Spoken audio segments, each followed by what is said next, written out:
Welcome to Moments with Marianne. This is your host, Marianne Pastana, and we're here today with special guest, Dr. Raymond Moody, who's here to share with us his new book, Proof of Life After Life: 7 Reasons to Believe There is an Afterlife. Have you ever wondered what happens to our consciousness after we leave this body? Well, today, Dr. Raymond Moody is going to share with us his groundbreaking work that combines nearly 50 years of afterlife and near-death experience research to provide proof of the existence of the soul and life after death. Dr. Raymond Moody coined the term near-death experience in his book, Life After Life.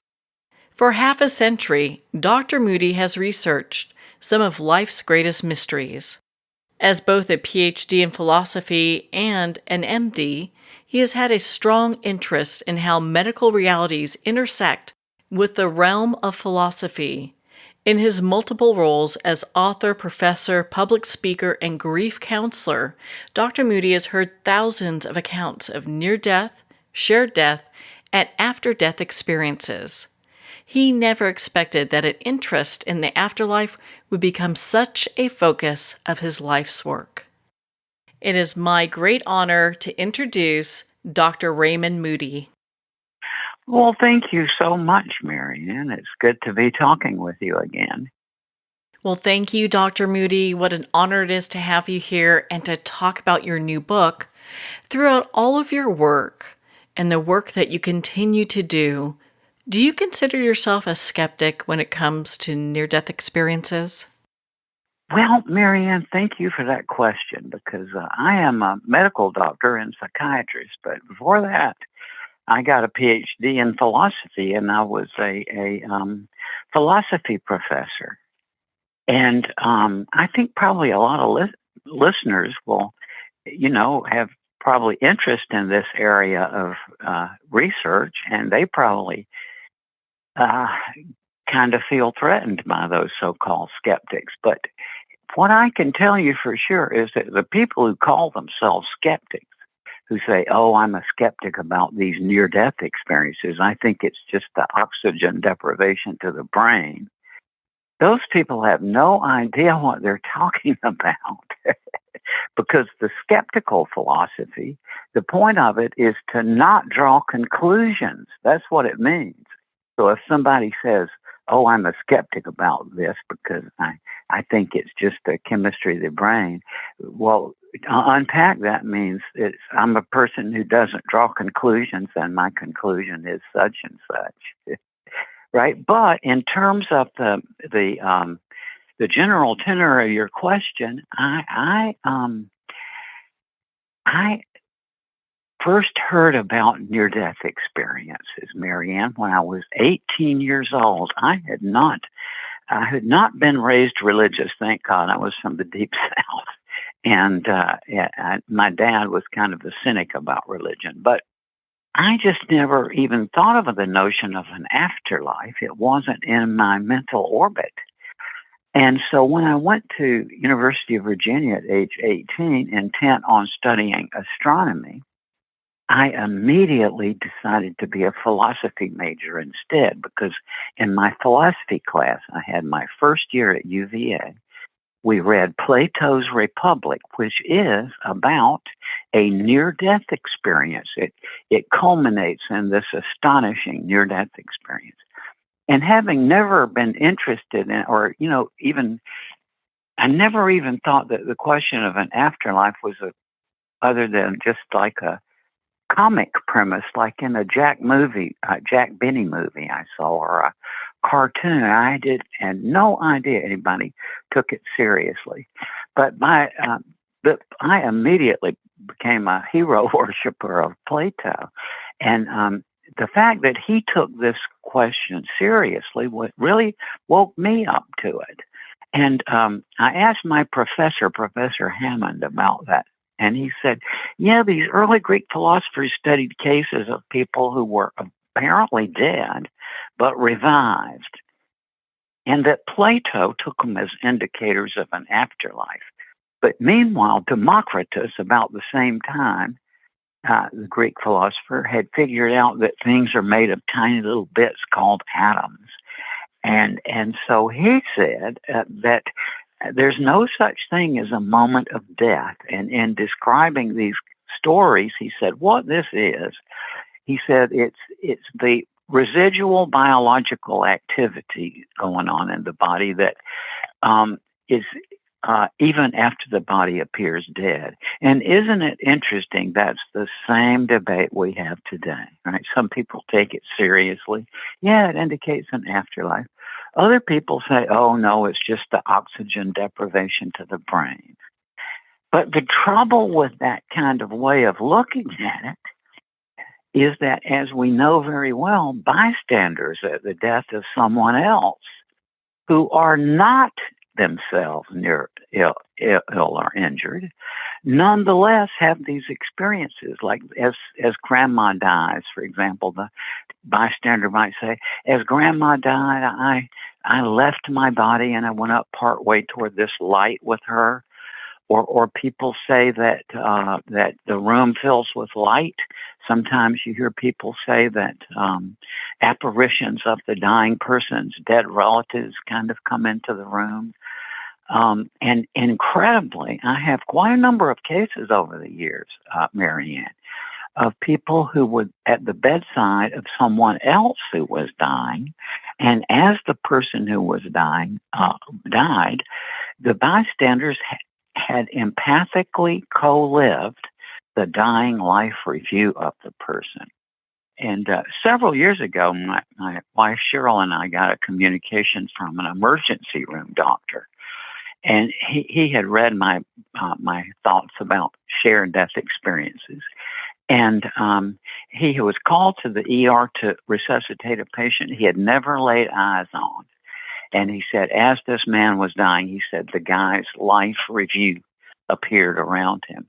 And so, this to me is probably the most unusual thing that I have learned, is that bystanders at the death of someone else may participate in their life review. One case I know, it was from a woman in Canada, in BC, British Columbia, and she saw her grandfather's life review when she was I believe, on the way to the hospital, but she was not with him. He was across the, whatever, in a hospital, and she was not with him, but as he was dying, she saw his parts of his life review.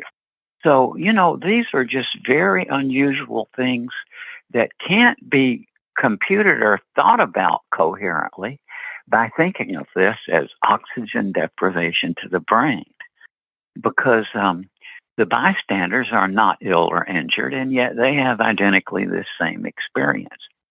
That is just remarkable that these experiences are happening also to further prove the existence of life after life. Typically, when people ask you questions about life after death, what are they really asking you? Well, I was a philosophy professor when I first became known for investigating near-death experiences. That was before I went to medical school. And by about 1970, I was getting to be known for this. And as I said, I was a philosophy professor at the time. And ever since then, Marianne, a sort of constant stream of nice folks have approached me with this same question. It's like, Raymond or Dr. Moody, like, is there a proof of life after death? Can we prove it? And when I first started being asked that question, I was a philosophy professor, as I said, and one of my favorite things to teach was logic. So when people would ask me about proof, my mind would go to Bertrand Russell and Ludwig Wittgenstein and Gottlob Frege, like the founders of mathematical and symbolic logic. And I would respond in that way. Well, over the years, I began to realize that when I would answer that way, people's eyes would kind of roll up in their heads. And so what I finally figured out that they were asking, when people want to know, is there a proof of life after death? What it boils down to is this question, which is it a rational thing to expect and anticipate that when we die, our consciousness goes into another zone of reality? And I say, absolutely, yes, it is. Now, there may be a few people listening to this who, like me, are interested in logic and so on. And they will be aware of the enormous difficulties that are present in this quest to find a rational proof of an afterlife. I mean, there's just really enormous difficulties that were pointed out by people like David Hume, for example. David Hume was one of the great skeptics of history, and he lived from 1711 to 1776. And he greatly influenced Einstein, as Einstein himself relates. And David Hume pointed out that the question of an afterlife is not really commensurate. I mean, it doesn't fit in with the logic that we have. And so for those of you who are aware of that kind of difficulty, what I can say is that's been solved too. Because the main difficulty logically is that the notion of an afterlife, although it may bring pleasant feelings and images to our mind, really in terms of cognitive content that you could verify or confirm, there's none there. And so that has in the past been a major difficulty. But the new development that solves this is that we now know how to think logically about the things that don't make sense, that are unintelligible. Yet we now realize that there are depth formulas in nonsense and unintelligible discourse as well. So all of the big the big logical issues are dealt with. And so now I think we can get down to the emotional thing people want to know, is they're looking for some kind of comfort and reassurance. And I say, yeah, we can provide that rationally now, no doubt about it. Well, how exciting is that? I know in your book you talk about out-of-body experience, and I'd love for you to share what that is for people who are new. And how does that relate to proving that there's life after death? Right. Well, in Greek antiquity, where I get started, because my main interest since I was 18 has been Greek philosophy and the development of Western thought through those events.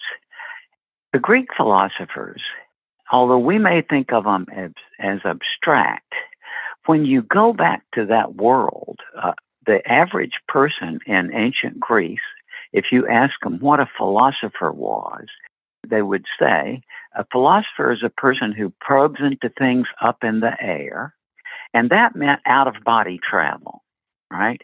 Or probes into things underneath the earth, which was a code word for calling up the spirits of the deceased, which is another thing the Greeks did. In that regard, the Greeks very early knew of a character called Hermotimus, Hermotimus. And he was around, say, 600 BCE, roughly. And Hermotimus was known for a talent for leaving his body and traveling to distant locations at will.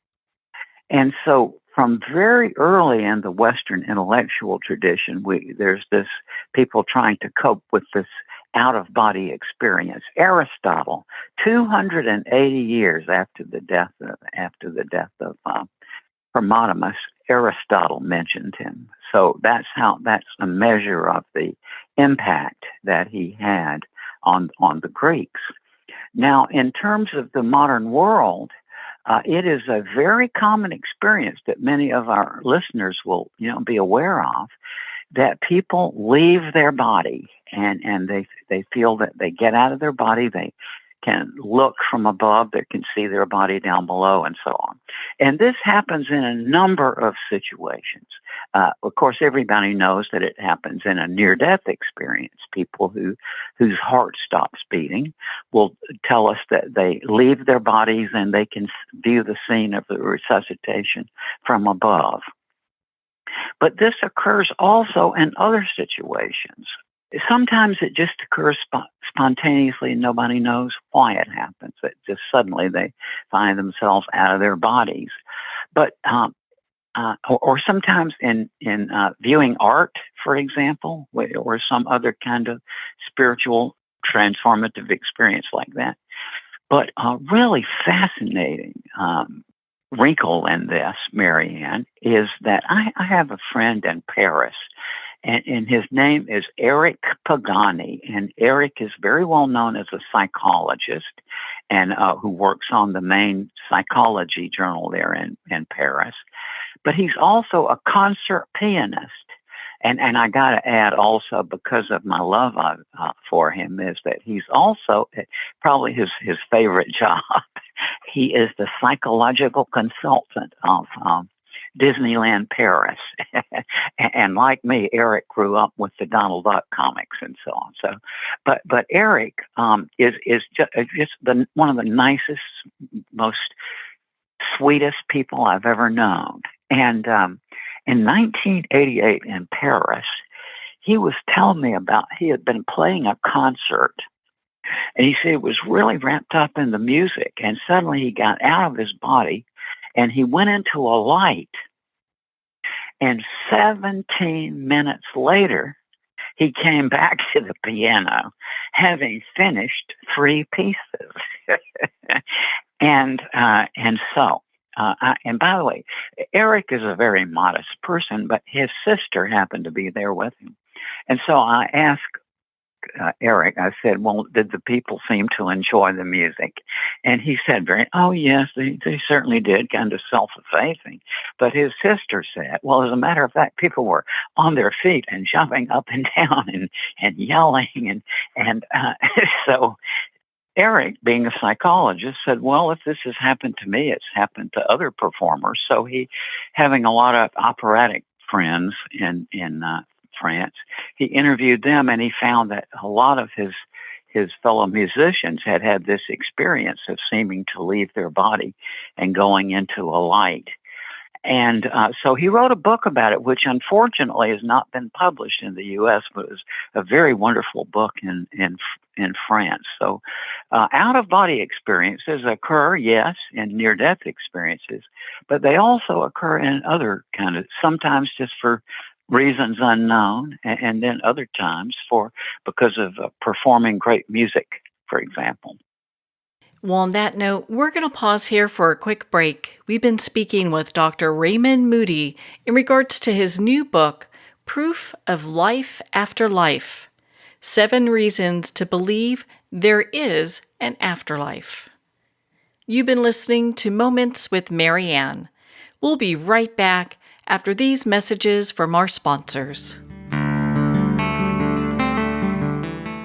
Are you an author, speaker, or expert who is looking for more publicity? Visit radioguestlist.com and sign up for free interview requests from shows looking for guests. Radio Guest List is the #1 free booking resource for radio, podcasts, and TV talk shows who are looking for experts like you right now. Visit radioguestlist.com and sign up today to get the visibility you deserve.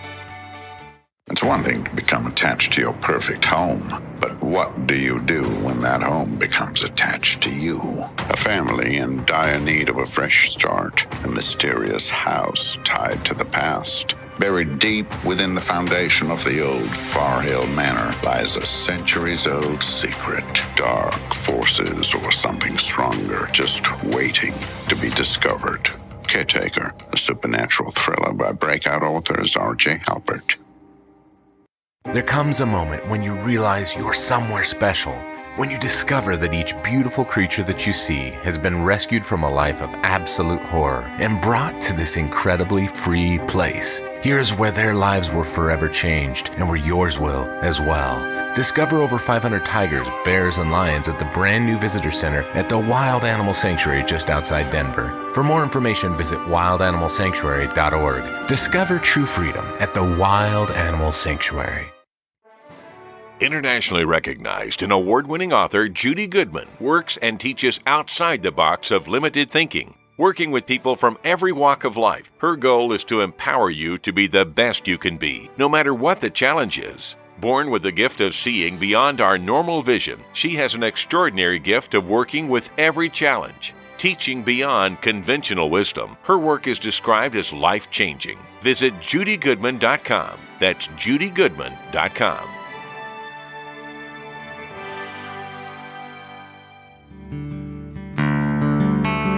I'd like to thank Jason Eastwood at Guitarfulness for sharing his inspiring music and talent with us.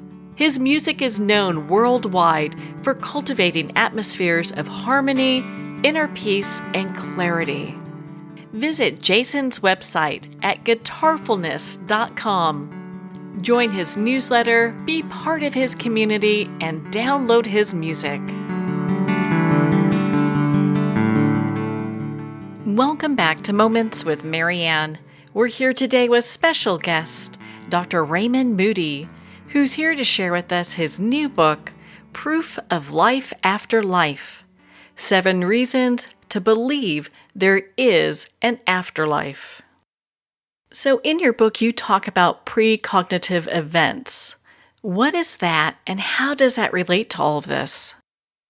Yeah, well, one thing that people tell us when they leave their body and they go into this region of light, they say that time no longer exists and that they are in a timeless space. For example, hundreds and hundreds of people have told me about having their life review in which they see time stand still and they see everything they have ever done instantaneously in a review.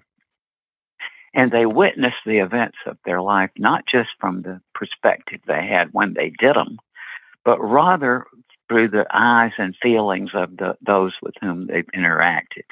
So if you see yourself doing an unkind act to someone, then in this review, you feel directly the sadness that you brought about in that person. Or if you see yourself doing a loving action, then you feel the good feelings. So, in these life reviews take place in a timeless state. And Eben Alexander, some of you may know, was a professor of neurosurgery at Harvard who had a near-death experience. And he's a very articulate and brilliant and super nice man. And so I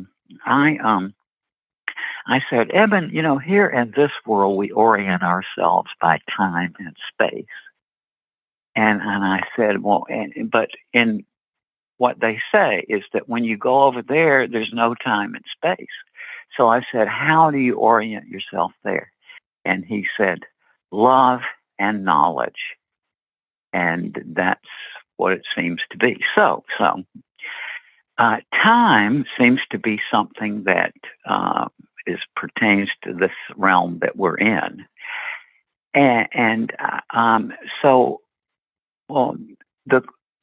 This raises some, of course, it's psychologically, it's impossible for us to imagine that, right? But that's what people say when they come back. And in that state, since time dissolves, there doesn't seem to be a distinction between past and future. There's this wonderful man named Grant Rasmussen who was a friend of mine in Charlottesville. And Grant had a near-death experience when he was a young man. And he said he saw everything he was ever going to do in his life, a flash forward, like he saw all the major events of his life unfold when he was still very young. I've heard that same account from a lot of folks. So what I'm getting at here is that time, although, it's such a necessary part of our daily lives, in the big picture, it seems to be, well, I hate to call it an illusion, but something very similar, right? And so you don't have to be near death, though, to get into this state. For some reason, sometimes for reasons unknown, people just sort of seem to have some experience of seeing into the future. Very sadly, in 1970, early June of 1970, my then wife and I woke up in the middle of the night, both having the same distressing dream in which we were losing the baby. She was pregnant, and that it was a dream, and I simultaneously was I was dreaming the same thing, but from my point of view. I was dreaming that I was taking my wife down to the hospital, and we got into the hospital, and I saw a man from behind, the tawny brownish hair and the plaid shirt and the khaki pants, but I only saw him from the behind, and I understood that was the gynecologist or obstetrician. But the trouble was, she had been going to a group of 3, and that was not the one she had seen. But anyway, to make a long story short, the next night it happened just like it did in the dream. And when we went to the hospital, I saw that same. And so I'm talking about this not to be autobiographical, but because I'm sure that a lot of folks listening to this will have had similar kinds of experiences. So time seems sacrosanct when we're here, and yet it's not the feature of reality as that we commonly suppose it to be, I think. I want to say how sorry I am for your loss. I can't imagine what you and your wife at the time went through. That must have been just really, really difficult. The information we're talking about, I find to be very interesting how this all comes together. In your book, you talk about out-of-body experiences that you've documented and afterlife experiences that you've documented. In many ways, you've proved that there is life after life for those that may consider themselves to be skeptics. Well, I think that we are in a state of world history now, Marianne, where we can begin to get some definite information on that. And what I think this is going to boil down to is that there is or isn't an afterlife, regardless of what anybody may believe or not believe. You see, it's not dependent on what we believe. And where I am coming on into this is that I give up. I understand all the logical difficulties, and I understand the difficulty of making a logical inference that there's an afterlife. But where I am, I just give up. I can't think my way out of it. I knew even in medical school that these experiences are not oxygen deprivation to the brain, because one of my own wonderful professors, Dr. McCraney, told me my first year in medical school that she had this experience, not when she was almost dead, but when she was trying unsuccessfully to resuscitate her mother. She got out of her body. She saw the light. She saw her mother there in spirit form, and saw relatives and friends of her mother's who had died sort of emerging from this tunnel. And so, it's for many people, it seems to be a threatening thought that there's an afterlife. Very often, in my experience, because they had some sort of terrifying fundamentalist religion crammed down their throats when they were a kid, and became terrified of the notion of hell. So when they give up the afterlife, they don't want to think about it anymore, because they think of hell. Everybody has their own notion, I guess, about the afterlife and their feelings to it. But what I'm getting at is that regardless of what people think the Bible says, or what their preacher told them when they were a kid, or regardless of what people who falsely dub themselves skeptics, who don't even know what the word means, and who tell us that this is oxygen deprivation to the brain, regardless of all those people, as I gather, there is an afterlife. Now, at the same time, I want to say I wouldn't try to persuade anybody else of this, but I also think that there is open now to transform our minds in a whole new way, so that when we do have a near-death experience, we'll be able to talk about it in a new way. Marianne, you're old enough to have seen this as I have. To me, it's the afterlife is kind of coming down and infusing with this life. And let me explain that. People have known about near-death experiences from antiquity. Plato talked about them. Democritus talked about them. So they have always occurred. So why is it that it's in this period of history that suddenly this is gathering all the publicity? Well, the reason is, in my opinion, beginning in the 60s and 70s with the advent of cardiopulmonary resuscitation technology, which was unheard of before. And now there's a cardiopulmonary resuscitator in every department store, right? Well, what that brought is that what was once an extremely rare and uncommon experience suddenly became very common. And so that is why I am hailed as the founder of the near-death experience. I got it from Plato, right? But the reason why it made the sensation it did in 1975 when my book was published, you see, is that by then, this was a common enough experience that practically everybody knew somebody who had been through this. It's shortly after my book was published, I got this letter from a psychiatrist, and he said that he was reading my book on an airplane, and he said he noticed the lady kept looking over there, and so the lady sitting next to him. So then he sort of looked, and she said, "What is that book about?" And he sort of began to tell her, and then she interrupted and said, "And let me finish." And she told him her experience.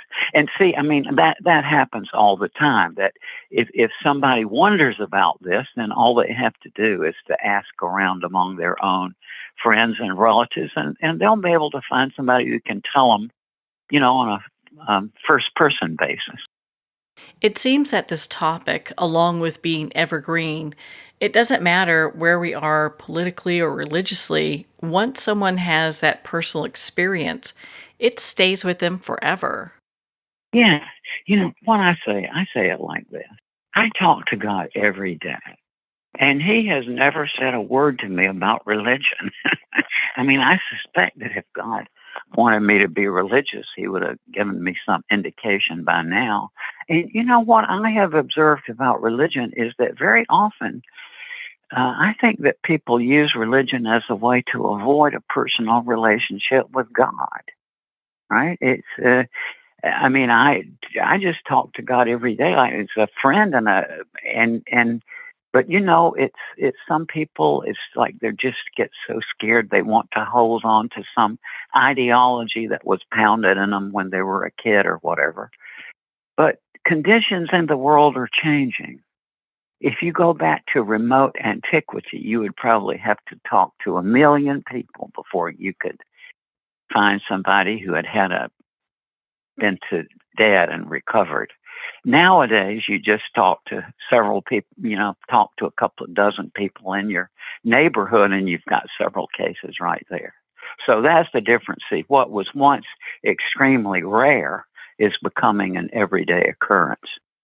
My goodness, Dr. Moody, it has been such an honor to spend this time with you. Thank you so much for being on the show with us here today.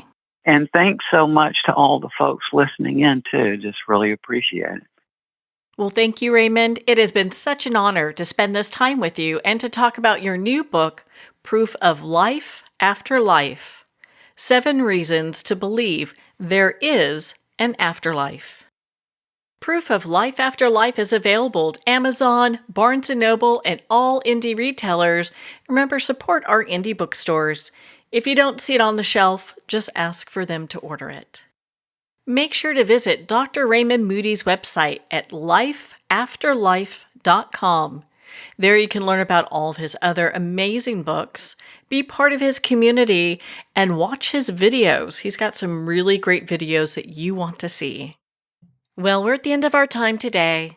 I'd like to thank everyone for tuning in. You've been listening to Moments with Marianne, where we make every moment count.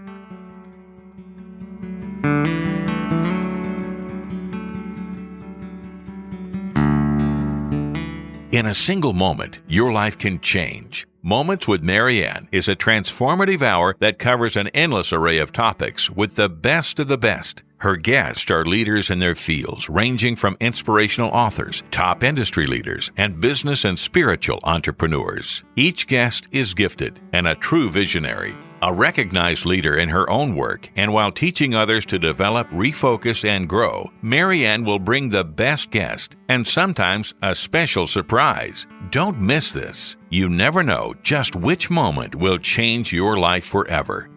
Make sure to tune in and visit momentswithmarianne.com for more information.